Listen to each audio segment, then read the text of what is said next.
We step into the world of big dreams, big moves, and big money. It's the Big Cheese Miami Recruiting and NIL Report with Manny Navarro.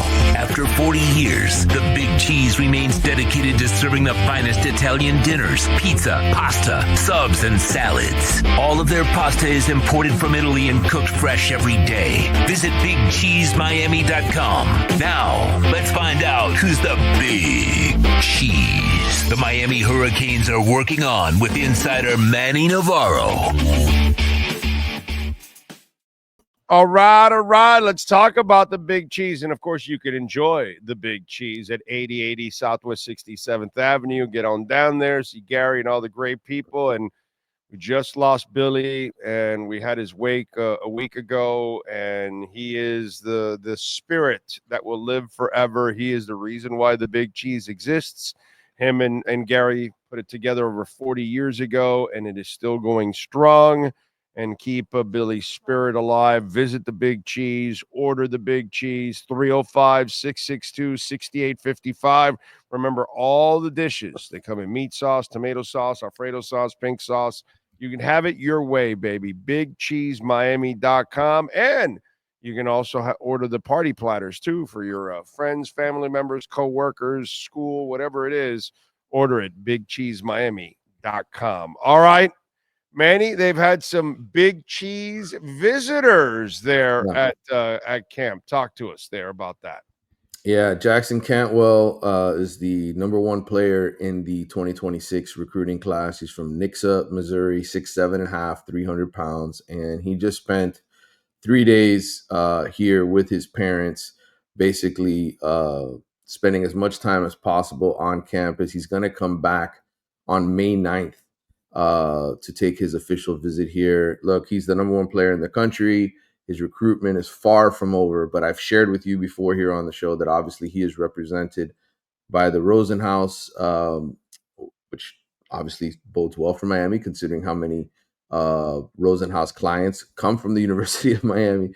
So I think things are looking good with him. It's going to be a battle up until he makes his decision, but you talk about offensive line and getting special players and Mario and what a great recruiter he is, him and Alex Mirabal. This is their guy. This is the guy that they want. They want him to be their starting left tackle for years to come, the same way they got Francis Mauinoa, who was a 5-star, to be their anchor on the right side. This is next in the line of tradition. Miami will have to fight for him. You have Missouri, right? The hometown school who will be getting a visit from him, Georgia, Michigan, Oregon.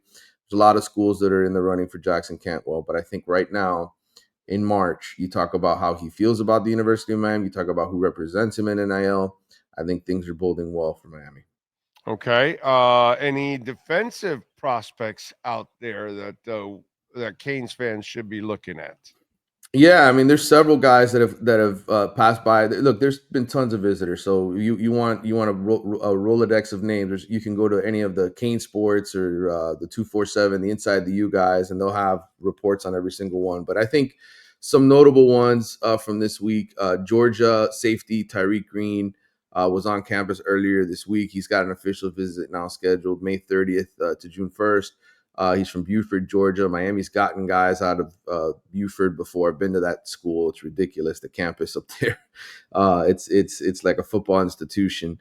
And then the more interesting one that I kind of like is Jamichael Garrett. He's a 4-star linebacker. Last week, the staff sent him over a dozen handwritten letters. The kid's been committed to Auburn for a while, but essentially they're trying to sway him. I think it's kind of cool that they've done that. He's going to be on campus next week. He's going to visit in June. But right now, I think, you talk about Mario's recruiting efforts, the things his staff does. They had basically the entire staff send him handwritten letters to try to make him feel good. And the kid talked about it. He talked about how, that it made an impression on him that he got 12 handwritten letters from staffers at Miami. It wasn't just something that somebody else typed up, but the coaches themselves did it. So I think that was pretty cool. All right. I like that. By the way, Favor Aki, I think is the kid's name, the running back that I think USC and Ohio State and Miami were in the final three. Do we know anything about that? Has that kid made a decision yet? Because supposedly he's like a stud running back. Yeah, he's a kid out of Ohio. Right now, I think most of the experts thinks he's a 4-star kid. They think he's going to end up going to Ohio State. He does have an official visit lined up to USC and Miami as well in the month of June. I don't know that he is close yet to making any sort of announcements, but I do know that he's planning to take official visits. And my feeling is, and I'll tell everybody this who wants to know about recruiting, it's not over until the official visits are over. And even then, you never know when a new check comes in the mail, right? And something could end up switching a guy at the last minute. But usually the guys that make the decisions, they don't do it till after they're done with all their visits. I was just intrigued because the guy's name is Favor. So I just wanted to ask you about that because just like, and I don't know, is his last name pronounced because it's Akih? Akai, I think it's It's Favor Akai? Akai. Uh-huh. Okay. And what is it? Is it Favor? Yeah, Favor. Yep. Okay. Not Favor? No, it's Favor from what I understand. Yeah. Okay. All right. All right. Yeah. Yeah. All right. Good running back. Again, Miami's board for running backs is pretty large. They got a lot of guys that they're after at that position. Again, It just caught my eye because yeah. Ohio State, USC, and Miami are his final three. Yeah. So I'm like, okay, dude, then you must have some skills if Ohio State and USC want your ass, and you're down to Ohio State, USC, and Miami. That's pretty good company. I like that. Years ago, like 4, 5, 6 years ago, we were going for a guy that was like deciding between Tulane and Army and Bowling Green and Miami, and so those were things that were like kind of depressing. And Yes. I was taking medication for it. Now I'm off medication because now I like hearing that the kid is deciding between Ohio State, USC, and Miami. That's what I like to see, Then that tells me, yeah, you might be recruiting the right kid there. If you're fighting Northeast Missouri State for the kid, I don't know if you're recruiting the right kid at this moment right now. No, talent still wins out. And look, not all of them are going to be hits, right? We've seen it across the board. I've studied this for a long time. There's basically half your recruiting class these days is not going to end up doing shit. Like, it's just the way it is. Like, you're going to sign 30 guys and 15 of them will be contributors or starters. 3 of them, 4 of them might be excellent players. Like, that's just the way that it works. It's like a lottery. But I think the fact that they are picking from a better group is going to improve things overall. And that's what ultimately you have with Mario. He's in the running for a lot of good players. Yeah, and I hate to have to say this, but because Mario doesn't seem to me like a real difference maker on the sidelines, he's more of a raw guy. He's the kind of coach that needs to load it up with as much talent as possible because he's not the guy that's going to win with less talent because he outcoached the other person. He's got to have as much talent as possible. So I hope he's able to, because there's no doubt nobody's going to work their asses off more than he is for recruiting. But he is the kind of coach that really needs to stack it favorably to his side. And let's face it, go back in the days when Miami was winning national championships. Why were they winning national championships? Okay, the coaching was better, but they also had a shitload of talent all over the field. There was NFL guys all over. You can't sit here and say Larry Coker won because of his coaching. No, but what Schnellenberger did was coaching. Oh yeah, well, Schnellenberger, Jimmy Johnson, I Dennis Erickson. I think those guys, they did it with scheme, right? Butch Davis when he was here, coached the hell out of the defense. They had Wanstead on the staff with Jimmy. I mean, they had dudes that could coach.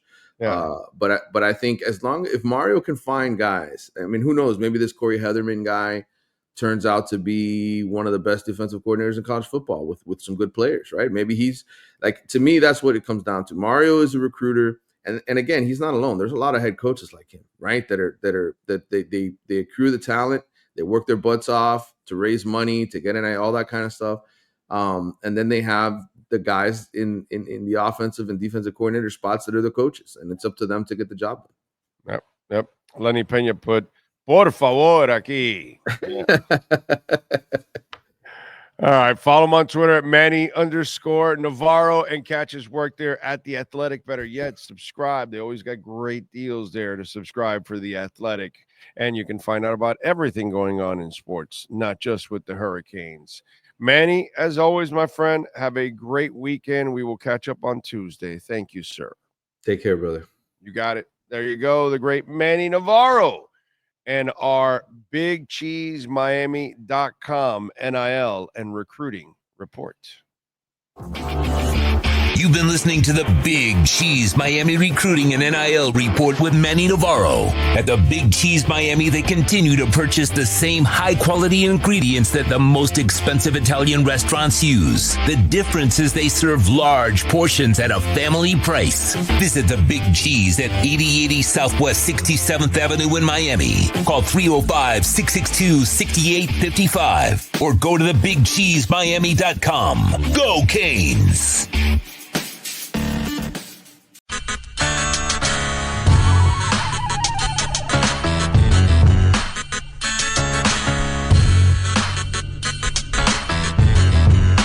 This is the Big O Show.